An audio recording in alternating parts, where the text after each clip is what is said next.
Hey guys, quick update on the Super Duty LJ swap project.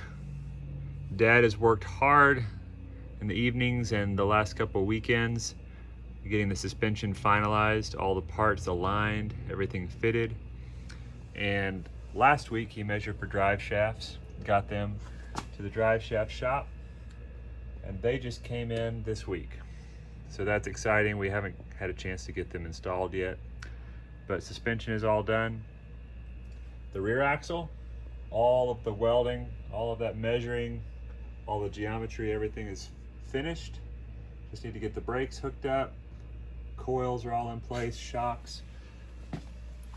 Coil buckets, Dad fabricated and welded perfect alignment with the stock coil bucket in the top along the frame. So there's no bowing, everything is good. This is actually quite a bit drooped right now because we have it on the lift. We're trying to address some steering issues. My dad is fabricating his own tie rod and drag link set up for the front. So he has a proper DOM, quarter wall, strong tie rod set up steering for off-road instead of having the stock Super Duty steering, which we ran on the XJ for a while. Which, even though it worked great, it does hang down low and the drag link is not at an optimal angle. So all that's going to be addressed. We're going to get some new sway bar end links that will work. We're also going to modify this track bar bracket because it is very close to this front axle. The housing being larger, being more offset to the driver's side, this track bar drop bracket is not going to work. So we're going to cut off this lower section and we're going to use this upper bolt through section with the custom track bar. We're going to cut the full traction track bar, make it a little shorter because this is different as well, and get all this geometry figured out and get the clearance we need under this front axle. Shocks, brake lines, everything is installed up front. It looks clean, everything is perfect. The front links, front brackets, all welded into the frame. Really looks incredible.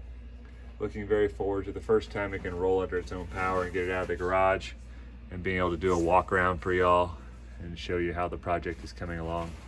Everything lined up perfectly along the front. We're gonna have to get our exhaust, of course, run back out into this skid plate and wind it through, giving enough clearance to all the links and the bushings. Hopefully that's gonna be a fun trick. We may have to end up wrapping this starter with some heat shielding in case that pipe has to go really close next to that starter. We'll see.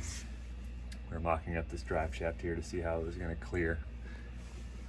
And here's the tie rod material. Got some bungs we're going to weld into the end of each of these sections of pipe. Make our own drag link and tie rod using some 1-ton GM tie rod ends, which could be a little bit stronger. The taper is slightly different, it looks, from the Super Duty arms, so we'll see how that ends up. We may have to ream the end of our steering knuckles a bit more to get all that lined up. And the rear looks awesome. The wishbone was quite a bear to get in, extremely difficult getting these upper mounts in and getting them all lined up. It was welded a little bit too narrow, so we had to spread the bars just with a lot of willpower, and also got a ratchet strap on the end of the wishbone to pull it over and get those bolts aligned and hammered them through, and thankfully all that went well. And we have to get the exhaust routed back here also to avoid the wishbone and give everything room to cycle. But drive shaft angle is perfect. Also, Dad got his Rubicrawler installed, which I don't know if you can see up in here, but it replaces the tail shaft of the transmission with a 272 reduction gearbox. So we have the rock track with a 4-to-1 low range in the stock location, and we have this Rubicrawler set up on the back tail shaft of the transmission. So there's no impact to the drive shaft length. The drive line all stays the same. The only difference is now we have a true 3-speed transfer case option. So we have a 272-to-1 with the rock track just in 4 high and the Rubicrawler in 272 in the low range. And then we also have a 4-to-1 option. Like normal, we have the Rubicrawler just in 1-to-1 and the Rock Track in low range.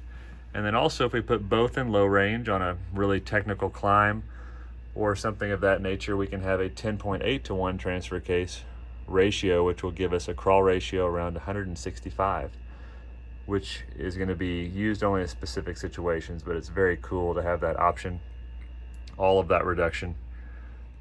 And it's also great to have the 272 low range option to keep up with buddies on trail rides when you don't need to be in that 4-to-1 all the time, since you only have that option.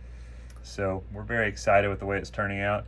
Everything is spick and span and clean and ready to get off the road and stretch this thing out and test all the clearances, test the fender well openings, see if we need to do some trimming, see how the shocks are positioned and the shock mounts, check our linkage, our driveline vibration, try to get everything adjusted. Looking forward to doing that in the next few weeks. It's getting exciting, guys. Hopefully we'll be able to do a walk around here soon. Hope y'all are doing great. We'll see y'all later.